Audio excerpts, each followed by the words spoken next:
अस्सलामुअलैकुम जी, की हाल है दोस्तों ने। उम्मीद करदा सारे खैरियत दे नाल होणगे। मियाँ साहब दा शेर तुसां सुनिया है कि वल तुम्बे दी कौड़ी हुंदी ते असर हुंदा विच पियां, जेड़ा कम करन मावां ओह करदियां धियां।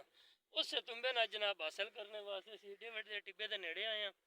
ते ए वेख रहे हो मैं जनाब कुछ इकट्ठे भी कीते ने ते ए त्रोड़े विच जनाब चेक करो।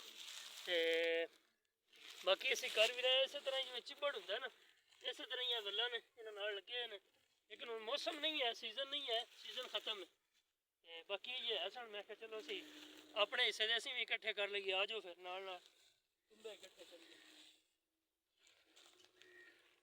बड़े सी हीरे इकट्ठे कर रहे हैं। ये बड़ी चीज़ है जनाब, हीरे नहीं, हीरे तो भी बाद काम है।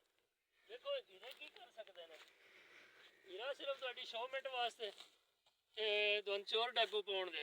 ए जनाब जिन मेदे दा मरज होवे ना, यानी कि मेदे दियां बीमारियां जड़ियां ने उंदे वास्ते तुम्बा बड़ा फायदेमंद है।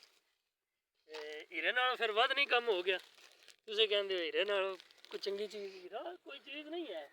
हीरा तो सिर्फ साडी एक पहचान नहीं, हीरा साडी जेड़ा ना की कहंदे हो,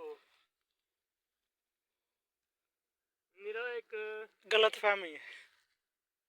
हीरा है तो एक पत्थर ही ना, की चीज़ है, कुछ भी नहीं है। बस असां हुण एक चुक के इतना कुछ बना दिता है। वैसे तो हीरा सिर्फ साडी हवस, हाँ जी, हीरा सिर्फ साडी हवस, हीरा कोई चीज़ नहीं है। हीरा तो एक हवस है सिर्फ, बस उस तो अलावा कुछ भी नहीं है। ये जड़ी है आइटम फिर हीरे नाल अगे आ जाओ साइड ते। रेत भी बेबहा इस इलाके विच, क्योंकि मुल्तान दा इलाका नेड़े लगदा है, तो गर्मी भी इस इलाके च बेबहा हुंदी है। ते ए टिब्बे रेत सारी वेख के ते सस्सी याद आउंदी है। किवें सस्सी बेचारी रेत दे विच रलम होई है।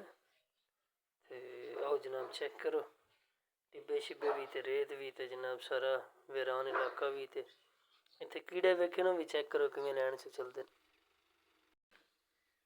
लैन विच चल रहे ने, दौड़दे वेखो ना, माशाअल्लाह। ए डिसिपलिन जेड़ा कि साडे इंसानां विच नहीं है। वैसे डिसिपलिन जेड़ा नहीं बड़ी अच्छी चीज़ है। ये होवे ते कपड़े नाल भी चंबड़ चल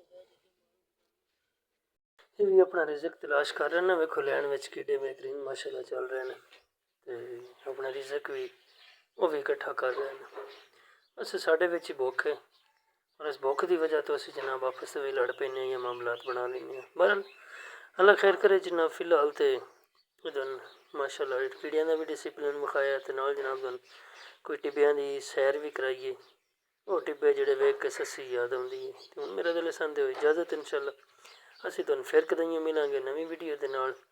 ते साडे चैनल नूं सबसक्राइब जरूर कर लवो। अल्लाह हाफिज़, अल्लाह निगहबान।